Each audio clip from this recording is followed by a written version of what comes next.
Most people assume that lacking discipline is a personal defect, a weakness, a shameful flaw that separates the successful from the rest. But this common belief couldn't be further from the truth.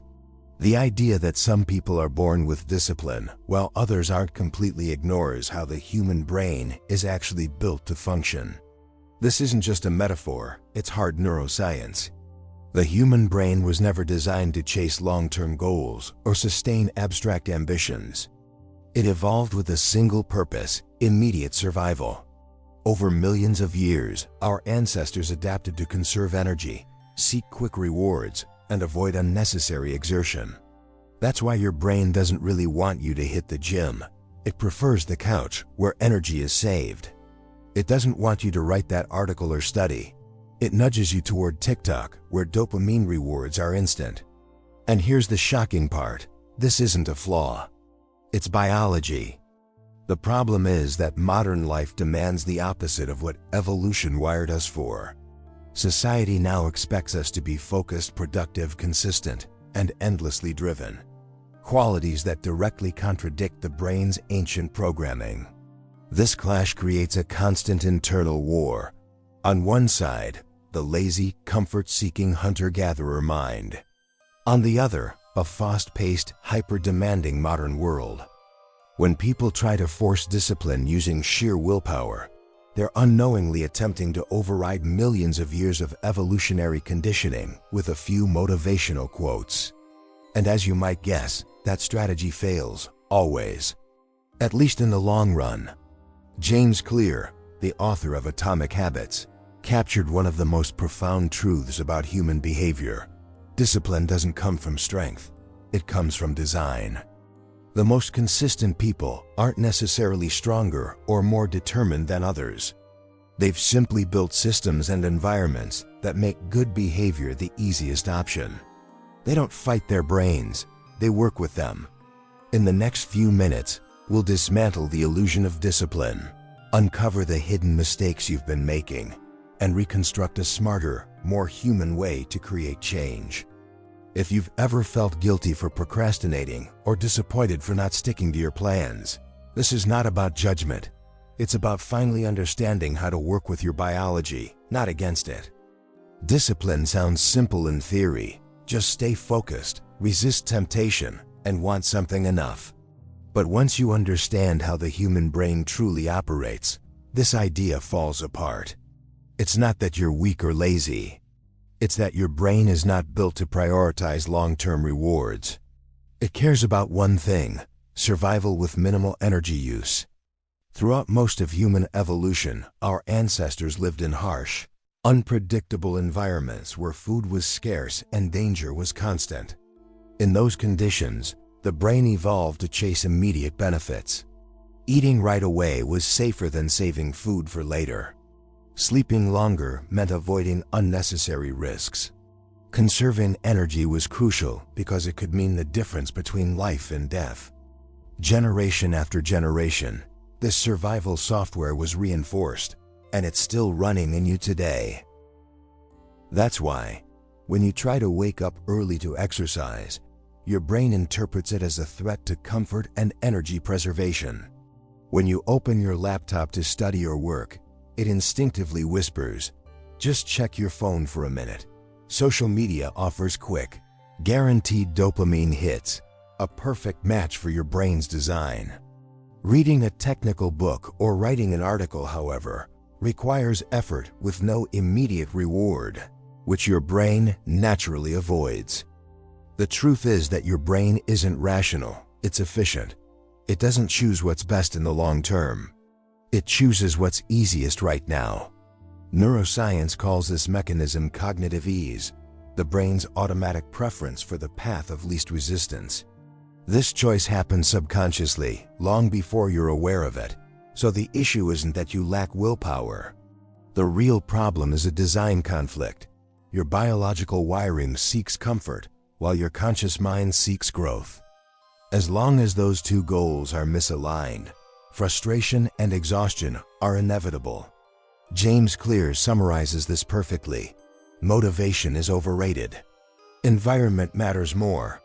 If you constantly need to push yourself through sheer will, it's a sign you're fighting against the natural design of your brain. A fight you'll always lose because fatigue eventually wins. When you're tired, your brain switches back to autopilot, and autopilot always chooses the easiest path.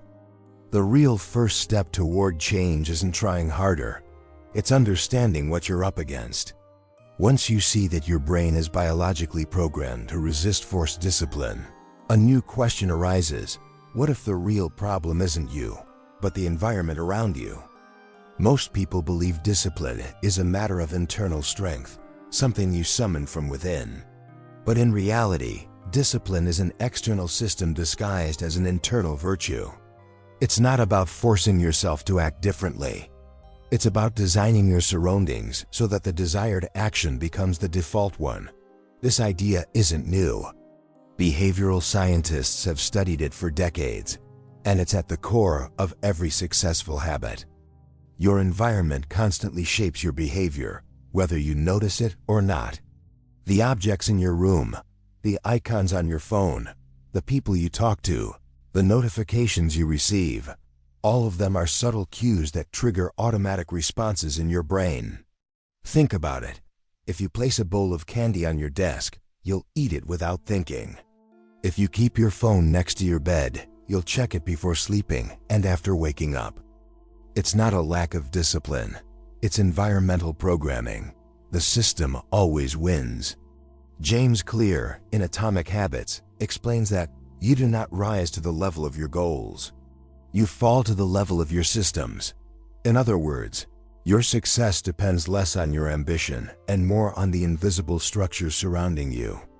That's why monks, soldiers, and elite athletes all live in highly controlled environments, not because they have supernatural willpower, but because their context eliminates unnecessary decisions. Every choice you make consumes mental energy, a resource that the brain guards fiercely. This is known as decision fatigue. The more choices you face, the less energy remains for important tasks. That's why Mark Zuckerberg wears the same outfit every day, not for style, but to save cognitive fuel for decisions that actually matter. When you rely on discipline alone, you're fighting uphill against millions of years of evolution. But when you redesign your environment, you flip the battlefield in your favor. Want to read more? Keep a book on your pillow. Want to work out? Sleep in your gym clothes. Want to stop wasting hours online? Make distraction harder to access. Remove the trigger. Discipline doesn't come from within, it's engineered. It's what happens when the world around you quietly supports your best behavior instead of sabotaging it. Once you understand this, self-control stops feeling like a war and starts feeling like gravity, invisible, constant, and effortlessly pulling you in the right direction. The greatest changes in life rarely arrive through one massive decision. They emerge from thousands of micro-decisions repeated daily. Most people wait for motivation, a spark that will finally make them act. But the truth is, motivation is unreliable. It rises and falls like the weather, while habits anchor you through storms. James Clear describes this beautifully in Atomic Habits. Every action you take is a vote for the type of person you wish to become. One workout doesn't make you an athlete, but it casts a vote in that direction. Skipping a workout doesn't ruin your life, but it's a vote for the opposite identity. Over time, your identity is sculpted by the votes that win the majority. This explains why people who seem naturally disciplined aren't superhuman.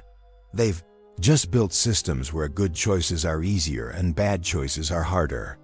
Their life runs on rails that guide them toward progress almost automatically. Consider a simple example: brushing your teeth. You don't debate with yourself about whether to do it. The environment and the habit structure make it automatic. That's what true discipline looks like. Not constant struggle, but effortless alignment between intention and action. The same principle applies to creativity, health, or financial growth. A writer doesn't wait for inspiration. They sit down every day, even when it feels pointless. A healthy person doesn't think twice about cooking instead of ordering food. A successful investor doesn't chase every market swing. They follow a consistent process. The difference between the ordinary and the exceptional often lies in the compounding effect of tiny decisions. A 1% improvement each day doesn't sound like much, but over a year, it makes you 37 times better. A principle borrowed from mathematics but proven in human behavior. However, this compounding effect works in both directions.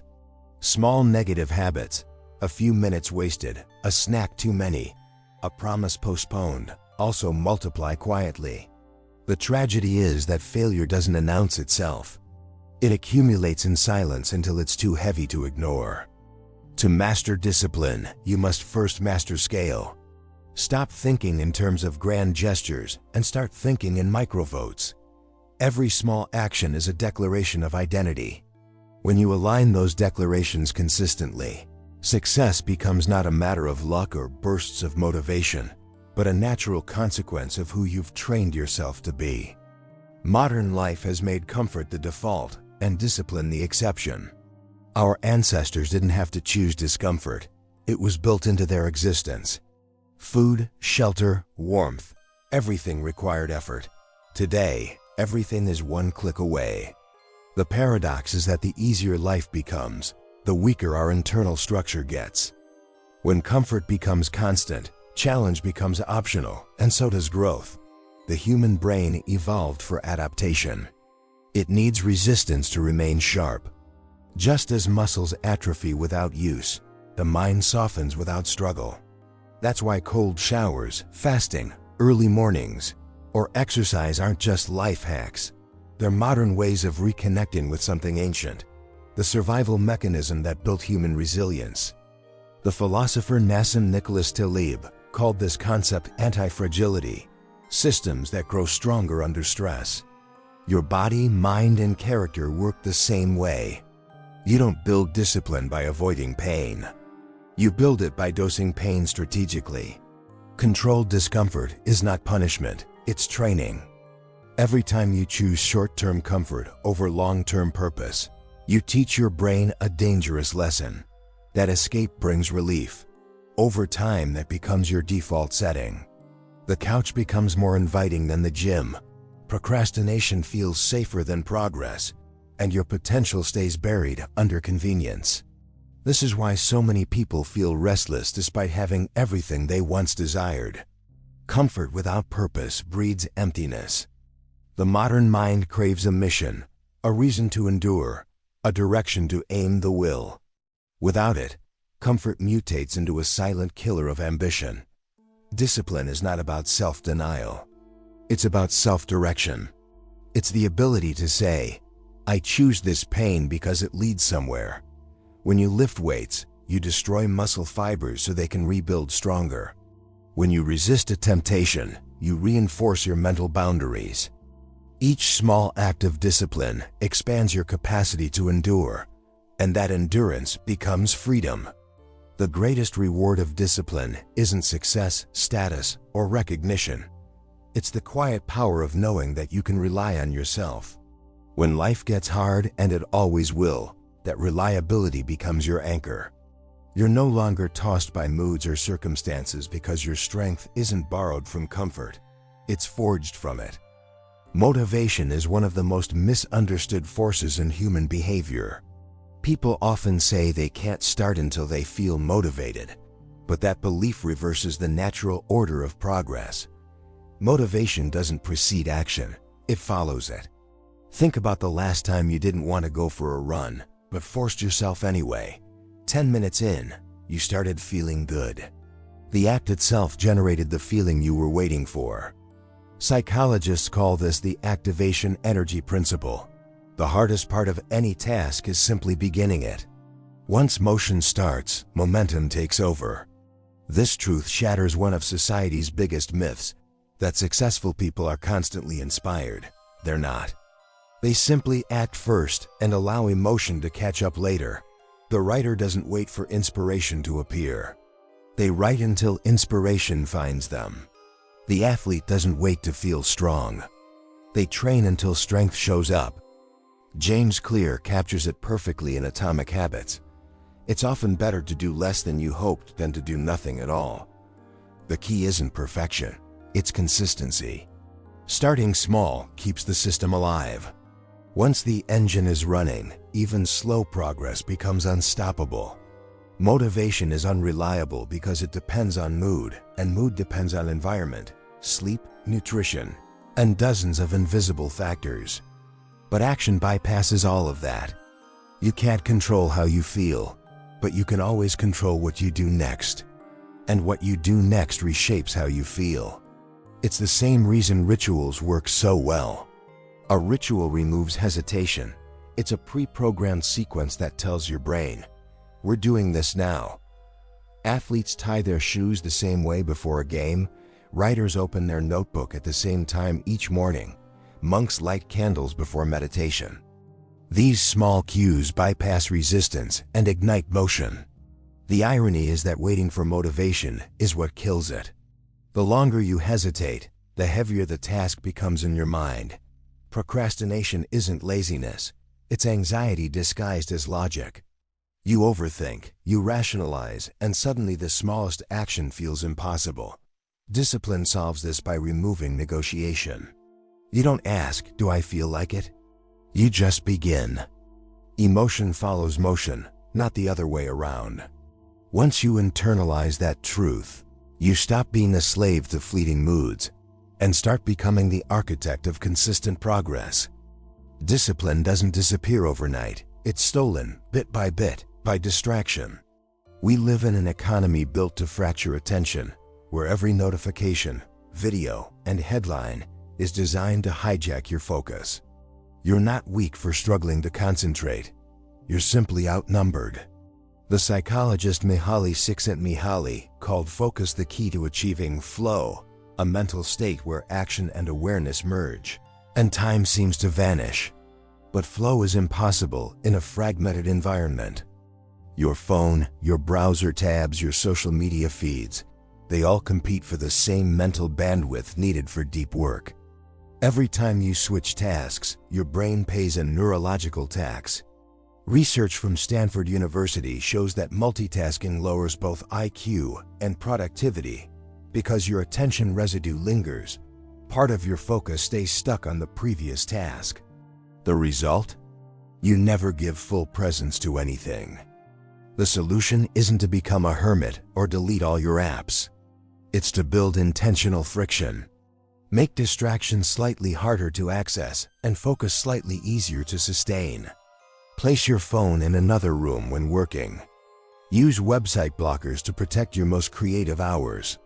Treat your attention as a sacred resource, because it is. Cal Newport, in his book Deep Work, wrote, "Clarity about what matters provides clarity about what doesn't." Most people think they lack focus, but what they really lack is clarity. When you know exactly what you're working toward, saying no to distractions feels less like sacrifice and more like self-respect. The modern world rewards the distracted, clicks, views, and virality, but history remembers the focused. Every great thinker, artist, or inventor carved silence into their schedule. They didn't wait for peace and quiet. They created it. Discipline, in this sense, is the art of building an environment where focus thrives. It's about reducing the noise until what remains is signal, pure, undiluted, meaningful effort. The person who can sustain attention in a distracted world holds a superpower. When you master focus, you don't just get more done, you reclaim ownership of your mind. And that's the foundation of every form of freedom worth having. True discipline isn't about forcing yourself to act differently. It's about becoming someone who naturally acts that way. When you try to change your habits without changing your identity, you're fighting against your own reflection. Real transformation starts when your behavior and your self-image finally align. James Clear, in Atomic Habits, explains it clearly. The goal is not to read a book. The goal is to become a reader. The goal is not to run a marathon. The goal is to become a runner. Once you identify as the kind of person who does those things, the struggle fades. The action becomes an expression of who you are, not an act of resistance. This is why affirmations often fail. They're just words trying to convince a mind that doesn't believe yet. But evidence changes identity. Every small promise you keep to yourself becomes proof that the new version of you is real. Each time you show up, even imperfectly, you vote for that identity. Over time, the evidence outweighs the doubt. Psychologists call this the self-perception theory. We don't think ourselves into new ways of acting. We act ourselves into new ways of thinking. You don't need to wait until you feel ready. Read one page, do one push-up, write one sentence. Every micro-action whispers, "This is who I am now." That's how discipline evolves from punishment into pride. When you keep your word to yourself, your confidence stops being fragile. It's no longer dependent on external validation. You start trusting your own follow-through more than your fleeting emotions. That's real self-respect. This identity shift also explains why relapse happens. If you still secretly identify as someone who struggles with discipline, your brain will subconsciously sabotage your progress to stay consistent with that story. The mind craves consistency, even with negative beliefs. The only way to break that loop is to rewrite the narrative. Not "I'm trying to be disciplined," but "I'm someone who honors my commitments." Discipline, at its core, is identity maintenance. Once it becomes part of who you are, it no longer requires heroic effort. It becomes as automatic as brushing your teeth. You no longer chase motivation or rely on willpower. You simply act in alignment with your nature. That's when self-discipline stops feeling like a battle and starts feeling like home. Discipline isn't just about doing difficult things. It's about waiting for results without losing faith. We live in an age of instant gratification, where every click promises immediate reward. But the most meaningful outcomes in life, mastery, health, relationships, peace, all operate on a delayed timeline. The gap between effort and reward is where most people quit. It's not failure that breaks them. It's the waiting. They mistake silence for stagnation, forgetting that every system has a lag period. Farmers don't dig up their seeds to check if they're growing. They water them daily and trust the process. The same principle governs progress in every domain. James Clear calls this the plateau of latent potential, the invisible valley between consistency and visible success. Imagine heating an ice cube. At 26 degrees Fahrenheit, 27 degrees Fahrenheit, 28 degrees Fahrenheit, nothing seems to happen. But the moment it reaches 32 degrees Fahrenheit, it suddenly melts.